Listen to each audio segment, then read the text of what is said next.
గతంలో జనసేన నుంచి పోటీ చేశారు. ఆ తర్వాత పార్టీకి రిజైన్ చేసి రైతుల సమస్యలపై పర్యటించారు. ఆ మధ్య కేసీఆర్ సర్కార్ను పొగిడారు. ఆ తర్వాత జగన్ సూపర్ అన్నారు. ఏ పార్టీ నుంచి పోటీ చేయబోతున్నారో అనే చర్చకు ఫుల్ స్టాప్ పెడుతూ కొత్త పార్టీ ప్రకటించారు సిబిఐ మాజీ జేడీ లక్ష్మీనారాయణ. పార్టీ పేరేంటి, అభ్యర్థులు ఎవరు, దీనికి సంబంధించి అప్డేట్స్ ఈ వీడియోలో చూద్దాం.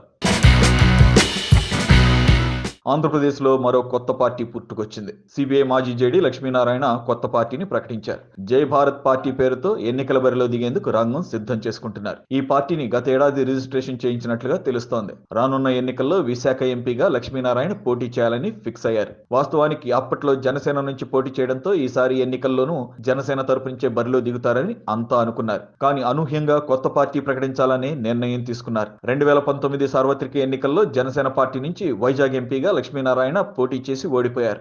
ఆ తర్వాత జనసేనకు రాజీనామా చేసి రైతు, ప్రజా సమస్యలు, యువతకు ఓటింగ్ పై అవగాహన కల్పిస్తూ బిజీగా గడిపారు. ఆ తర్వాత విశాఖ నుంచే పోటీ చేస్తానని ప్రకటించారు. కానీ ఏ పార్టీ నుంచి అన్నది మాత్రం క్లారిటీ ఇవ్వలేదు. పైగా అన్ని పార్టీలకు విశాఖ నుంచి లోక్సభ అభ్యర్థులు ఉండడంతో ఆయన్ను చేర్చుకుని టికెట్ కేటాయించలేని పరిస్థితి. అందుకే ఏ పార్టీ వారు లక్ష్మీనారాయణను సంప్రదించలేదని టాక్.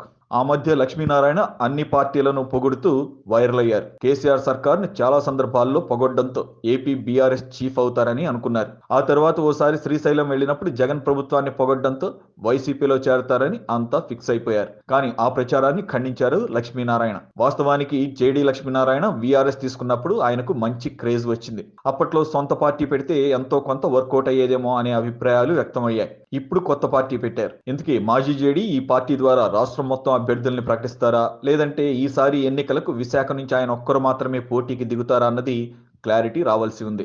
ఇంట్రెస్టింగ్ విషయం ఏంటంటే విశాఖ నుంచి ఎంపీగా బరిలో దిగుతానని చెప్పిన లక్ష్మీనారాయణ పార్టీ ప్రకటన విజయవాడలో చేశారు. ఇంతకీ మాజీ జేడీ పార్టీలో చేరే అభ్యర్థులు ఎవరు? ఎందుకంటే ఆయన విలువలతో కూడిన రాజకీయాలు చేస్తారనే అభిప్రాయం యూత్ లో ఉంది. ఇప్పటికే ఉన్న పార్టీలోంచి అసంతృప్త అభ్యర్థులను ఆయన చేర్చుకుంటారా, కొత్త వారిని బరిలోకి దింపుతారా? ఇప్పుడున్న రాజకీయ సమీకరణాలను తట్టుకుని ఆయన నిలబడగలరా? ఎన్ని స్థానాల నుంచి పోటీకి దిగుతారు? వీటిపై కొద్ది రోజుల్లో క్లారిటీ వచ్చే అవకాశం ఉంది. ఓటు వేయడం మన హక్కు, మన బాధ్యత. ఆ ఓటు ఉందో లేదో కూడా చూసుకోవడం మన బాధ్యతే.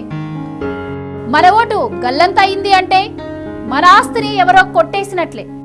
వెంటనే మీ ఓటు ఉందో లేదో ఎక్కడుందో చెక్ చేసుకోండి.